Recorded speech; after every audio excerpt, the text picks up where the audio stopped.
ഇന്നത്തെ വീഡിയോ എനിക്ക് പറയാനുള്ളത് ബേബി പൊട്ടറ്റോ കാര്യമാണ്.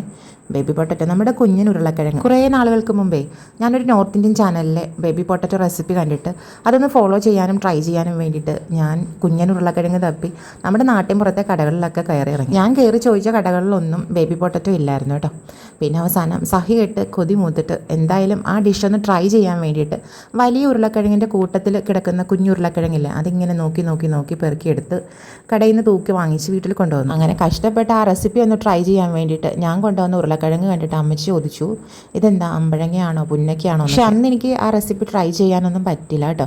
ആ കൊണ്ടുവന്ന ഉരുളക്കിഴങ്ങ് എപ്പോഴും അമ്മച്ചി ഇതുപോലെ കറിക്ക് സ്റ്റൂവിനോ സാമ്പാറിനോ ഒക്കെ എടുത്ത് ഉപയോഗിച്ചു. പക്ഷേ നാളുകൾക്ക് ഇപ്പുറം ഏകദേശം 2 ആഴ്ച മുമ്പേ എനിക്ക് ബേബി പൊട്ടറ്റോ മാത്രമായിട്ട് കിട്ടി കേട്ടോ. ഞാനത് കണ്ടപ്പോഴേ 1 കിലോ അങ്ങ് വാരിക്കോരി. ഞങ്ങളുടെ നാട്ടിലെ വിപുലമായൊരു പച്ചക്കറി ശേഖരമുള്ളൊരു കട തുടങ്ങിയിട്ടുണ്ട്. അവിടെ താണ്ടെ ബേബി പൊട്ടറ്റോ എന്ന് എഴുതി വെച്ചിട്ട് ബേബി പൊട്ടറ്റോ ഒരു വലിയ ബോക്സിലിരിക്കുന്നു. ഇഷ്ടമുള്ള അത്രയും ഞാൻ വാരിയെടുത്തു. അന്ന് ചെയ്യാൻ പറ്റാതിരുന്ന ആ റെസിപ്പി എന്തായാലും ഇന്ന് ട്രൈ ചെയ്യാമെന്ന് വിചാരിച്ചു. പക്ഷേ റെസിപ്പിയൊക്കെ ഞാൻ മറന്നുപോയി. എന്തായാലും നമ്മൾ മലയാളികൾക്കാണ് ഉരുളക്കിഴങ്ങ് വെക്കാനായിട്ട് പാട്. ഇപ്പം ഞാൻ ഈ ചെയ്യുന്ന തോരനില്ലേ, അതൊരു പ്രത്യേകതരം പടവലങ്ങ ഉപയോഗിച്ചിട്ടാണ് കേട്ടോ. പ്രത്യേകത അതിൻ്റെ ആ ഒരു ലുക്കിൽ മാത്രമേ ഉള്ളൂ. പക്ഷേ ടേസ്റ്റിലൊന്നും വലിയ വ്യത്യാസമില്ല. നല്ല പച്ച കളറിൽ വെള്ള ഷെയ്ഡ് വരുന്ന പടവലങ്ങ. ആർട്ടിഫിഷ്യൽ ആണോ എന്ന് അറിയാനായിട്ട് ഞാൻ ഒന്ന് ചുരണ്ടി നോക്കി കേട്ടോ. ആർട്ടിഫിഷ്യൽ അല്ല, നാച്ചുറലാണ്.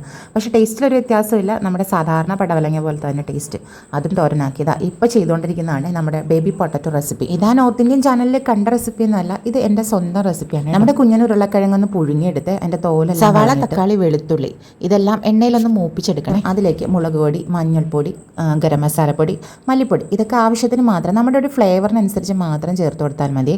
അതെല്ലാം ഒന്ന് ഇട്ട് വഴണ്ട് വരുമ്പോഴത്തേക്ക് പച്ചമണം മാറിയതിന് ശേഷം കുറച്ച് വെള്ളം കൂടി ഒഴിച്ചു കൊടുത്തിട്ട് നമ്മൾ പുഴുങ്ങി തോല് കളഞ്ഞ് വെച്ചിരിക്കുന്ന ഈ ബേബി പൊട്ടറ്റോ കൂടെ ഇട്ടൊന്ന് ഇളക്കി കൊടുക്കണം. എന്നിട്ട് ആ വെള്ളം ഒന്ന് വറ്റി വരുമ്പോഴത്തേക്ക് കുറച്ച് പച്ച വെളിച്ചെണ്ണയും അതുപോലെ തന്നെ നല്ല തക്കാളി കൂടെ അരിഞ്ഞത് കൂടെ ചേർത്ത് വെച്ചിട്ട് ഒന്നുകൂടെ ഇളക്കി യോജിപ്പിച്ചതിന് ശേഷം ഒരു ഡ്രൈ ഫ്രൈ ആകുമ്പോഴത്തേക്ക് ഒന്ന് അടുപ്പ് ഓഫ് ചെയ്താൽ മതി. ഒരു 4-5 വെളുത്തുള്ളി നമ്മൾ കറിക്ക് ആവശ്യമുള്ള വെള്ളം ഒഴിച്ചു കൊടുക്കുന്ന സമയത്ത് ചതച്ച് ചേർത്ത് കൊടുത്താൽ കറിക്ക് ഒരു എക്സ്ട്രാ ഫ്ലേവർ കിട്ടും. എന്തായാലും നോയമ്പ് കാലത്തൊക്കെ ട്രൈ ചെയ്യാൻ പറ്റിയ ഒരു വ്യത്യസ്തമായിട്ടുള്ള നല്ല ലുക്കുള്ള ഒരു കറിയാണ്. പിന്നെ എൻ്റെ ഒരു അഭിപ്രായത്തിൽ ബേബി പൊട്ടറ്റോയ്ക്ക് വലിയ ഉരുളക്കിഴങ്ങിനെ അപേക്ഷിച്ച് കുറച്ചുകൂടെ ടേസ്റ്റ് കൂടുതലാണെന്ന് തോന്നുന്നു. കുഞ്ഞൻ ഉരുളക്കിഴങ്ങ് കൊണ്ടൊരു കറി ഉണ്ടാക്കണമെന്നുള്ളത് എൻ്റെ ഒരു വളരെ നാളത്തെ ആഗ്രഹമായിരുന്നു കേട്ടോ.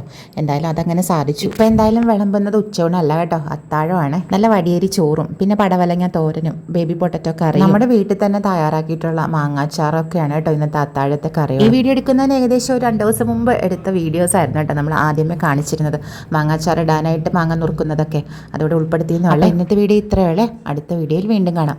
നമ്മുടെ ചാനലൊന്ന് സബ്സ്ക്രൈബ് ചെയ്ത് സപ്പോർട്ട് ചെയ്യാനും ലൈക്ക് ചെയ്യാനും നിങ്ങളുടെ അഭിപ്രായങ്ങളൊക്കെ കമൻറ്റ് ചെയ്യാനൊന്നും മറക്കരുത് കേട്ടോ.